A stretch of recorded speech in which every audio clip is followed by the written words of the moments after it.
I don't have to be chasing you for sex. I don't know what your expectations are from like a wife. I'm not happy. You're not happy. In life, you don't get what you want. You get what you negotiate. Well, I no longer tolerate that, you know? Welcome to Ignite Your Passion podcast. My name is Vivian Villacis. My name is Raul Villacis, and in this podcast, we're going to help you ignite your passion in your business, in your marriage, and in your life.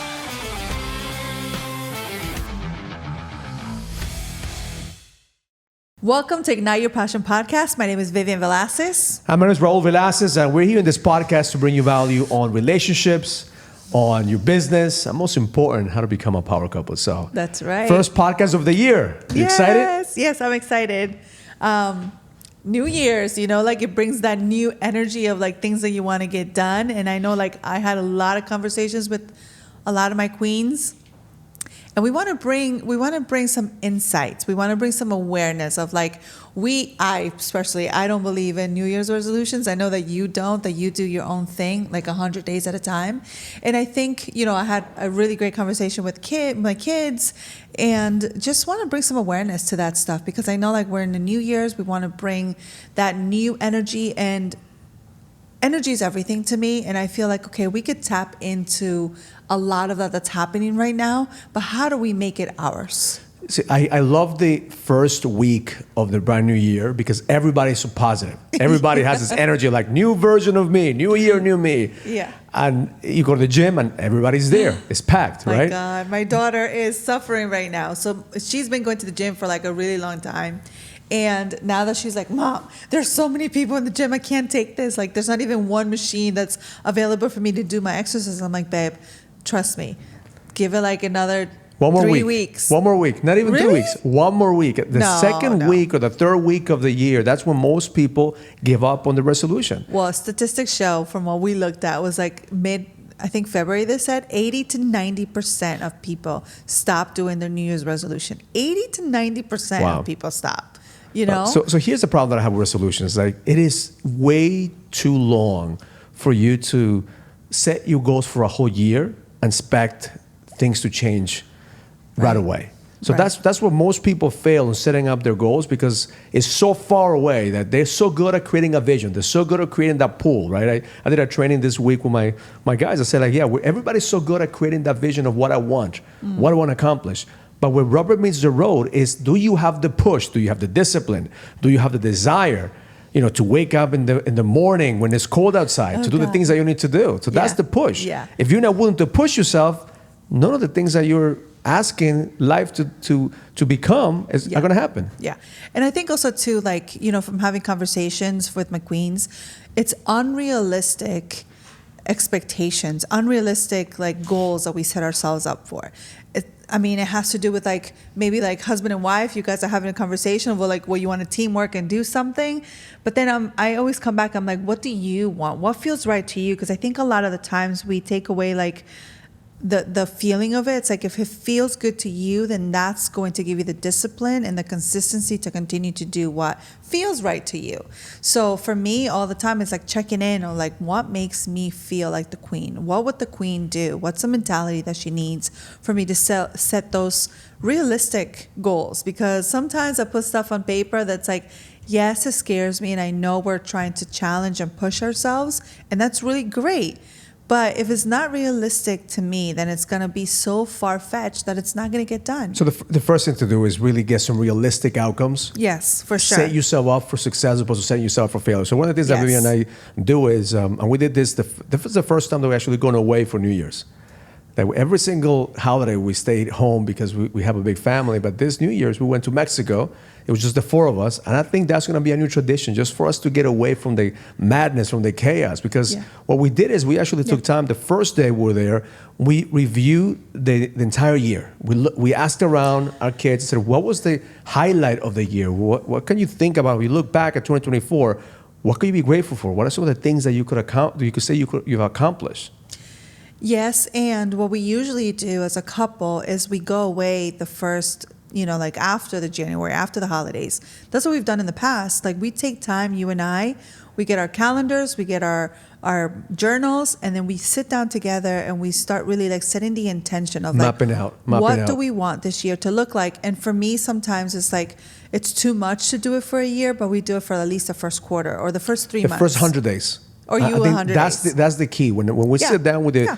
with our schedules, like, okay, what are we going to do in the next 100 days? So right now, for example, we have a Right. boot camp coming up the month of January. We have a business boot camp coming up in the month of February. We have a couples retreat coming in on March. That's And we have the right. leadership summit coming in in That's April. right. So that right there already is packed our 100 days. Yeah. So now everything that we do is moving towards that. Because if we could accomplish the first quarter, because I wrote down in my outcomes, the first quarter is going to be the best first quarter that I had in the last decade. Right, so that's my drive. That's my push. Yeah. Do I want to make this year the best year that I have in my business, in my marriage, in my health? Yes, but it starts with the first 100 days. Right, It starts right. with the first week, the first month, the first 100 days are crucial for you to set the momentum. And most people fail at setting that momentum. Yeah. The momentum happens when you're pushing through. Momentum happens when you have something to look forward to, by you doing something about it every single day, not just one day. I love that. I love that. Another thing that I wrote down is, other than the unrealistic goals, is making too many resolutions. And I spoke to a woman today, and she was just like, we kind of had like this clarity moment of like, oh my gosh, I've just piled up so much for myself.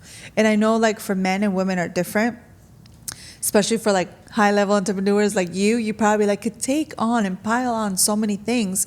But for us, when that happens, we feel like, something short circuits in us, and it's like, I'm gonna do none of it because I've piled up so much on my plate. And that rings so true for me, because in the past, I really wanted to take on the world. I wanted to do it all. I wanted to like do it all at the same time, and forgetting that I have everything else to take care of. So I think coming back to this place of like alignment of like what feels right to me right now, and how much can I, again, realistically take on that feels right, and I'm going to get it done. I always tell you, you're amazing because you do so much. I do. And I think that a lot of women, they discount themselves on how much Yeah. input you have in your husband's role to do what he needs to do. Like I always tell you, like what you do for me Yeah. is that you give me the bandwidth for me to go out there and do what I need to do in my business to impact people's lives.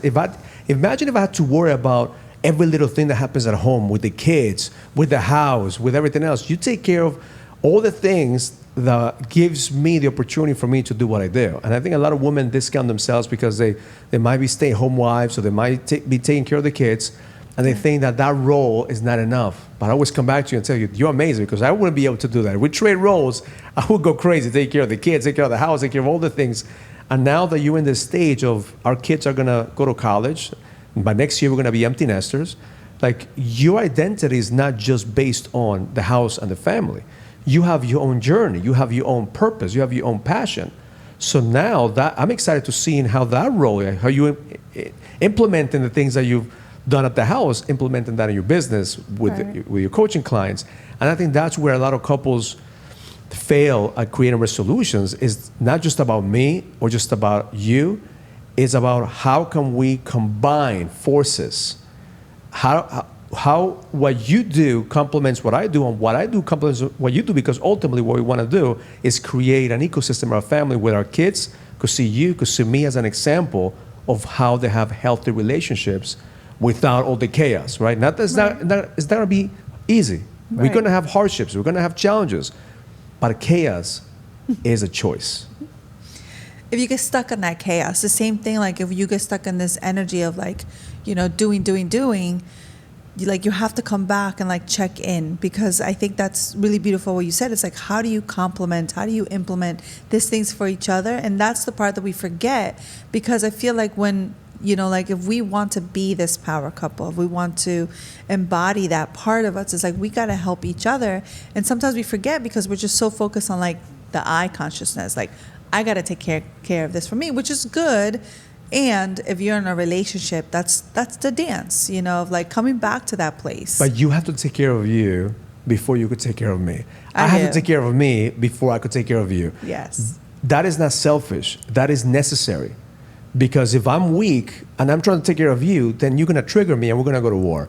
Or if you're weak and you want to take care of me, you're going to blame me and you're going to resent me. Yeah. So that's what I see with couples. If you want to get a resolution, if you want to create an outcome for this year, is take care of you first, so you could be strong enough to take care of your family.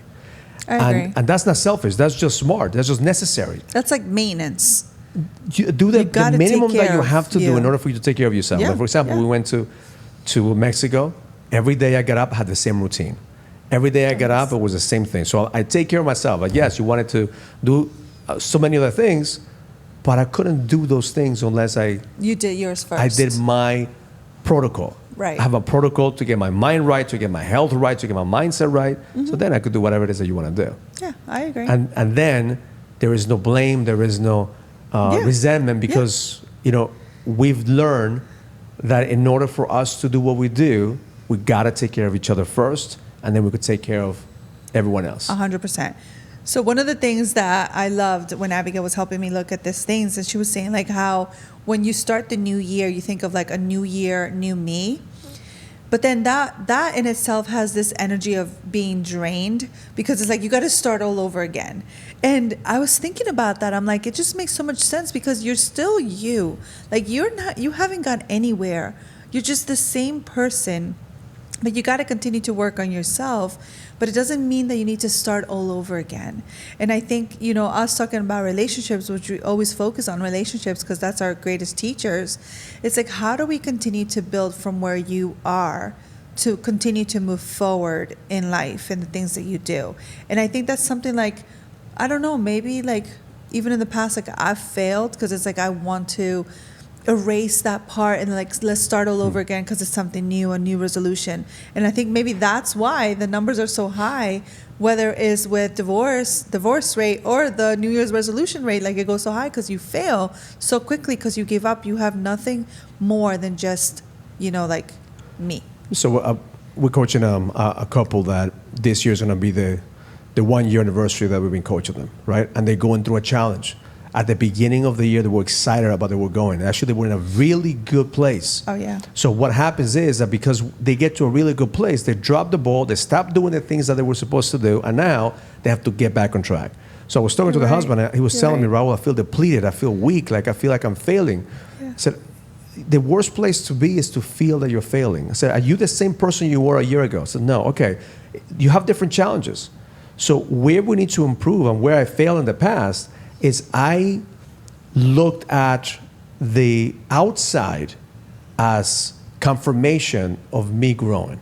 Like the things that I want, the money that I have, the business, the relationships, as opposed to looking the inside. I said, I'm asking myself, have I grown? I may not have all the things that I want, but I'm not the same version. I'm not the same man.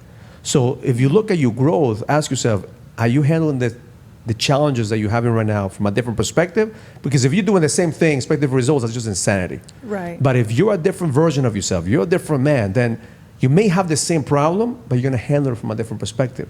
You're gonna make different choices. Yeah. But a lot of us in the past, what we've done is, if you change, then I'm gonna be happy. If this happens, then I'm gonna be happy. No, you have to make yourself happy from within. And growth happens, and the resolution or the shift has to happen from within. The outside world is only going to confirm how you feel on the inside. Your outside world is only a reflection of who you are on the inside. As a man, as a human, as a leader, you have to build the foundation first inside.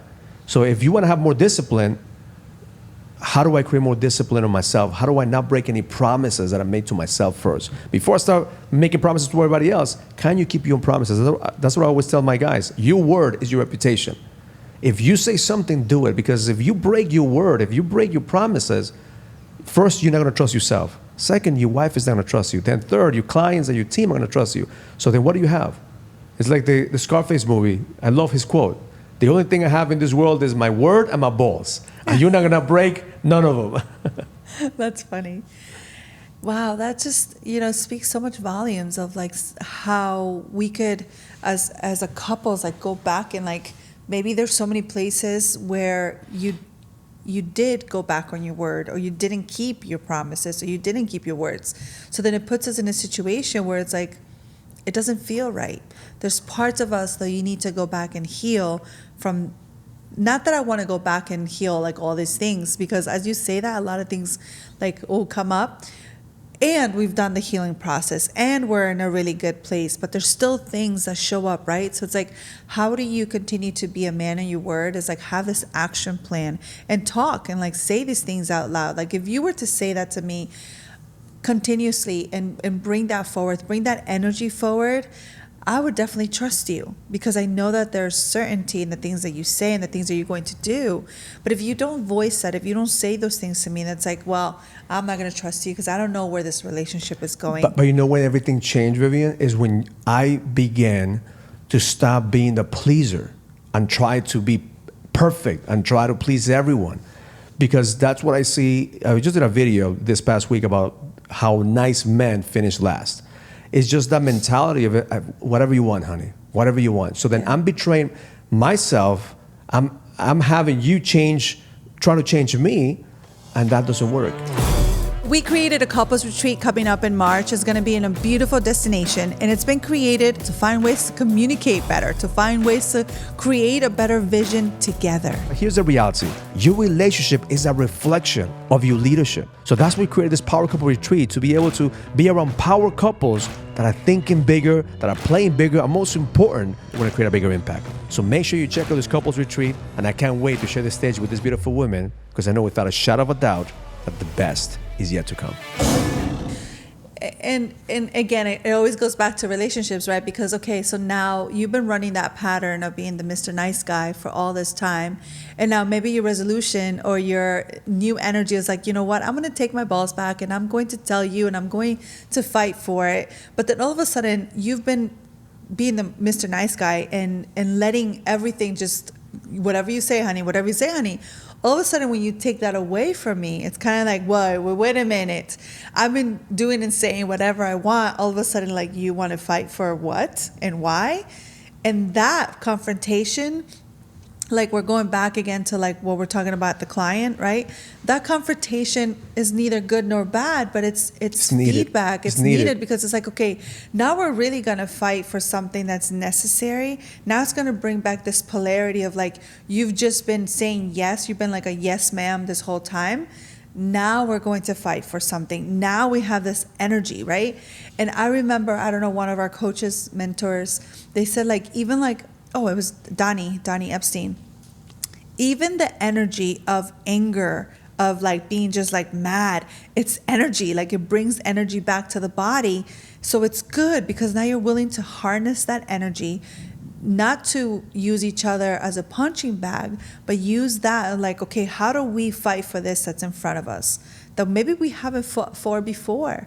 Now we get to fight for our marriage. Now we get to fight for what we believe in. And we are a different version of ourselves. So now we get to really fight for like what I believe in. Because there's many times where I remember, as you say that, it's like so clearly, where I got everything that I wanted. And all of a sudden when Raul wanted to come back and take back the show, it's like, wait, why now? Because you had the control. Of course, and I loved it. You had the control. And then what happens is when a woman has all the control, they can manipulate a man. And then the man becomes the nice guy because he doesn't have the bandwidth to deal with it. So I have control in my business, and I'm willing to give out my control in my marriage because I don't want to fight. And what happens is it creates a polarity problem. So there's no more attraction. Now you're no longer attracted to a man that's not willing to fight. Right. Meaning, I'm not willing to stand my ground. Meaning, I'm not willing to speak my truth. So therefore, I'm just becoming I could change anything you say. I'm becoming a doormat. Like, yeah. And then you could change my mind constantly. Now you can't trust me because subconsciously you can't trust a man that doesn't stand for what he wants or what he says that he wants. Yeah. And that's where the Mr. Nice Guy always comes last. Because even though we feel like, oh, I'm giving her everything. I'm giving her everything she wants. No, you're giving her everything that she thinks she wants, but you're not giving her what she needs. It's kind of like, you know, when you think of like when we got together in high school and you were like the bad boy. You know, it's like you broke all the rules. And you still wanted it. Yes, of course. And that's the attraction because it's like, oh, this is the bad guy. But I know that deep down it's a good heart. Like I saw that heart, you know, like shining through. You were able to tame me. You tamed me. No, I wasn't taming anything. You were not tameable at all. You were a wild card. But deep down, like I knew that you were this great guy, right? But still, like the bad guys is that. It's like the attraction that you create. And in the society where we are, or when we're in a marriage, then we make that wrong. So it's like you make that disappear. or I've made that disappear. And I want to make sure that people understand, you're watching this podcast, you listen to this podcast, it's not about being an asshole. Because people take it to the extreme. Some men take it to the extreme. Well, I'm not the nice guy. I'm going to be an asshole, and I'm going to attract all this woman. No. It's about using your energy to stand for something. Like certainty, confidence, knowing who you are. Yes. Even if you are making a mistake, owning to your mistake. Yes. Because what happens with men that can't make decisions because they don't want to own on their mistakes. They don't want to make the wrong decision. So therefore, whatever you want, honey, and then you make the decision and it doesn't work out. Well, it's your fault. It's not my fault. Why? Because I did what you wanted me to do. Right. So now I have to blame you. I don't have to take responsibility for myself. So the opposite of the nice guy is the man who takes ownership and makes decisions, whether they're going to be right or wrong. But if they make the wrong decisions, they're going to learn from the wrong decisions, and they're going to become better. Yeah. So that's where the whole concept of masculinity comes in, because the masculine energy is always a learning energy. It's always striving for more. There's always the next level. There's always like the next conquer, the next adventure. Yeah. So when a man loses his masculinity, it's because he no longer wants an adventure. He no longer wants to conquer. Wow. He no longer wants to fight for something. And women want men who are willing to fight for them. Of course. That's so attractive. But at the same time, also, men want a woman that's worth fighting for. So that's where let's transition to this video, because I want to show, I sent you this video when somebody sent this to me. I said, we're going to react to this video, because this is a woman who is talking about how she no longer wants to do things for her husband. I want to take your take on this. A list of things that I don't do for my husband. She already has a list. She has a list. A few weeks ago, I said I don't do my husband's laundry. And a lot of people are saying, whoa, those are small acts of kindness. Why wouldn't you want to do that for your partner? But here's the thing. Small acts of kindness that are mostly domestic labor just add up to work at the end of the day. So here's a list of things that I don't do for my husband. You all know I don't do his laundry. He can do that himself. I do my laundry and we do the kids' laundry, but he does his own. I don't cook dinner. He cooks dinner every single night. I do breakfast and lunch for us and our kids. I don't pack him a lunch. If he's hungry, he'll figure out what he's going to eat for lunch the same way that I do. I don't make his doctor's appointments, because guess what? He's not making mine. Would it be kind of me to do that? For sure. Is it my job? Absolutely not. I want him to be healthy, but he's a grown-ass man and he can book his own appointments, right? There's a lot of things that I don't do for my husband. I don't schedule his haircuts. I don't pack his clothes for vacation. Right? I don't do those things. I don't buy him new underwear when it's got holes in it. All of those are things that he's a grown man and he can do himself. Can I do small acts of kindness for him? Of course I can. And I do. I see a vinyl that I think he's going to like because he's creating a vinyl collection. I buy it. I'm at the store and I see something that I think he might enjoy eating. I buy it. I find a new non-alcoholic beer that he wants to try out. I buy it. Right? Those are small acts of kindness. Doing his laundry, cooking him dinner, making him lunch, booking his doctor's appointments, all those things, that's domestic labor. Those are chores. Those are not acts of kindness. Do I do them occasionally when he's working a lot? Of course. Do I cook dinner sometimes when he's had a really long day? Of course. But me not doing that does not mean that I don't show him love or kindness. They're different things. It is not my job as a wife, it is not in my job description to do all the domestic labor as small acts of kindness to my partner and receive nothing in return. I agree with this commenter. If it's going both ways, fantastic. But oftentimes, domestic labor, especially when you have children, adds up. And so no, I am not my husband's personal secretary or his personal assistant. I am none of those things. I am his partner, I am his equal, and I do not have to do things to cater to him and serve him at all times to be kind and loving for him. Man, so much to unpack in there. So much to unpack. So first of all, she seems angry. I would like to meet her husband. Like, why is she so angry? I mean, there's a lot of things that I agree with her. And if she's not doing much, she should be a happy wife. There's a lot of things that I agree and disagree. And, again, when you see those things, it's like you don't know what they're going through. You really don't know what happens behind closed doors. And for every relationship, it's different. The way that your relationship works doesn't mean that it's going to work for me.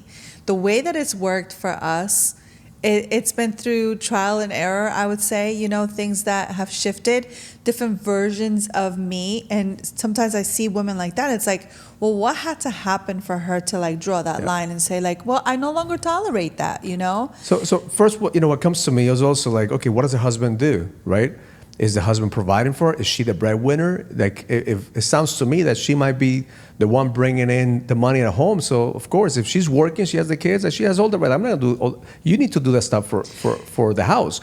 So, the one thing that she said at the end is like, it doesn't mean doing all these things for him without getting anything back. So it sounds to me that there's no reciprocation, right? So if she feels that she's doing everything for the guy, and she's not getting anything back, of course, she's not going to feel like doing it.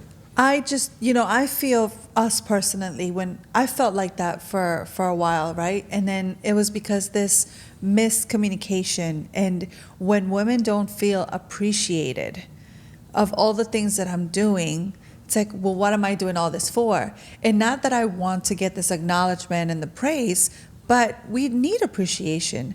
Like we need to be seen, loved, and appreciated. So if I didn't get those words of affirmation from you saying like, thank you, honey, like I appreciate you, you're amazing, I love the way you take care of me, then why, you know what I mean? It's like, I'm not doing it because I want to get something back, because I do it because it comes from a good place in my heart.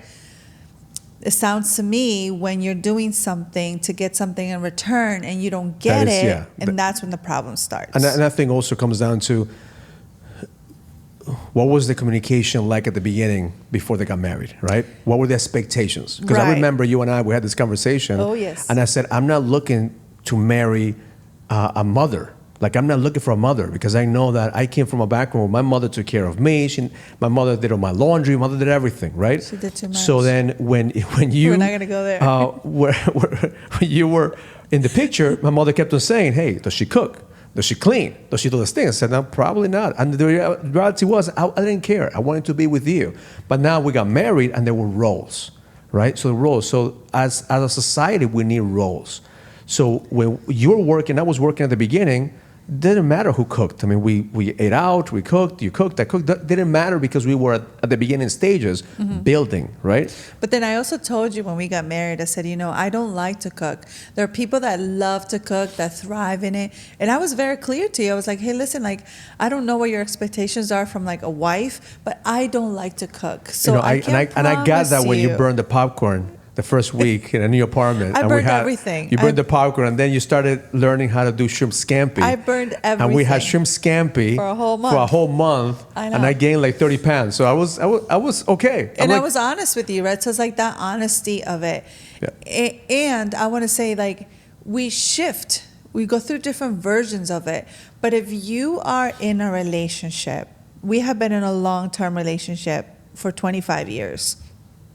There's parts of you that get resentful. There's parts of you that are angry. There's parts of you that are mad, that want to like kill the other person. That's the honest truth, right?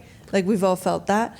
But then when you get past all of that and you really see, you have the discipline to love when there is no space for love, then because we always say like love is not enough, so then I have to harness everything else that love has to offer. And it's like, okay, well, I'm willing to do more for this guy, because parts of me love him, parts of me hate him, but I'm willing to do more. But you know what happened with us, and this is what I tell all my clients, is you have to have a raw conversation of what you want and what she wants. Because I remember, we always talk about this. Like, the moment that we got into the table and said, okay, I'm not happy, you're not happy, what is it going to take for you to be happy? And I know you gave me a whole list, and I had a whole list. And part of the list was like, I don't like to cook, I don't like to do this. Okay, great.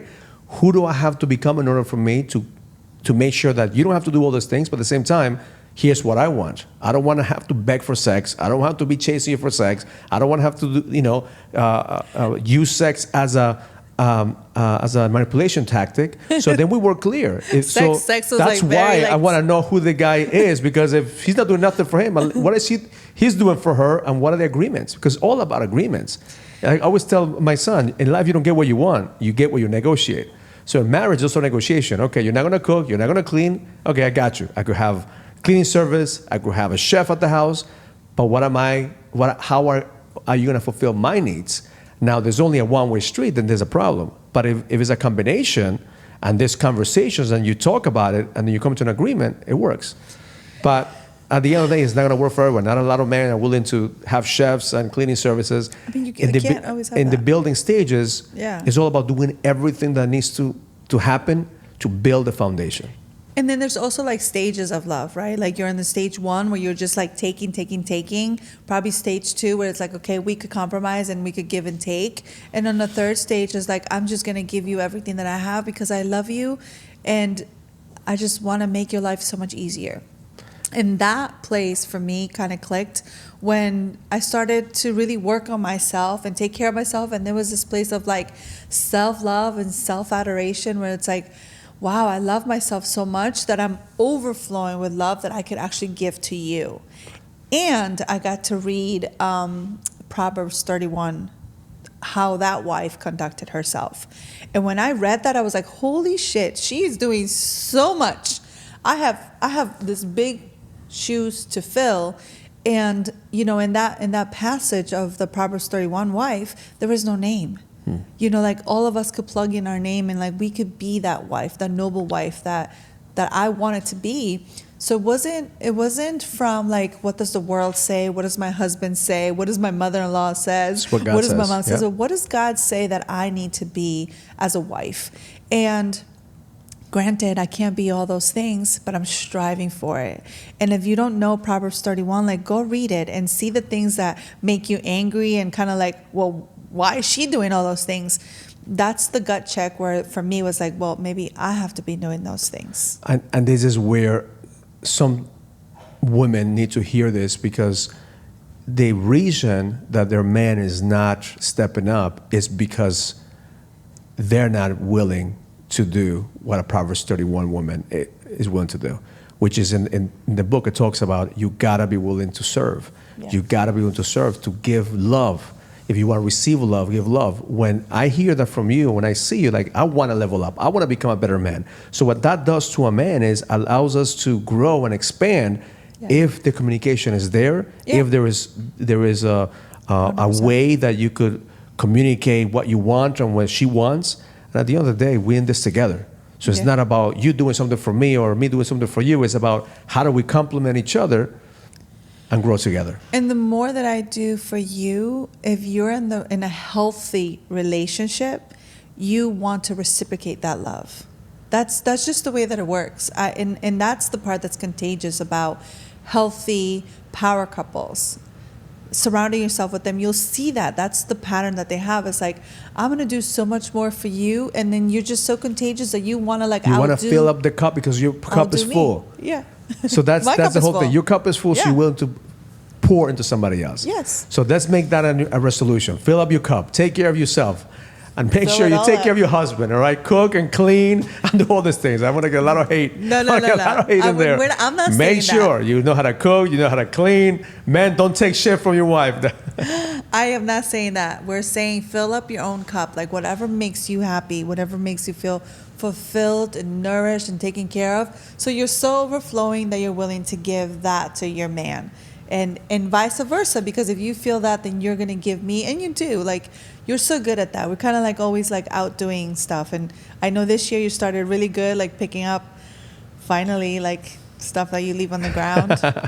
And it makes so it's taken me 25 years to learn. 25 years. And that's just feedback. And I've been patient, you know, and in the past, like I've pointed the finger and I've cursed you out. And for a long time, I've just like picking it up and just continue to bless you, because I want nothing more than for you to continue to be a happy human being in this world. Like that's fulfillment. But right? you have to do it out of, not of obligation, but out of love. Yeah. Those are the acts of kindness. Do it because you love the person. Don't do it because you feel obligated. At the beginning, make sure you take care of each other. Yes. So thank you for listening to this podcast. Yes. Make sure you follow us. Make sure you subscribe to the channel. And if you want to be part of this community, make sure you check out this link right here when we talk about the couples retreat. Yes, that's a bonus. So we are creating our couples retreat coming up in March.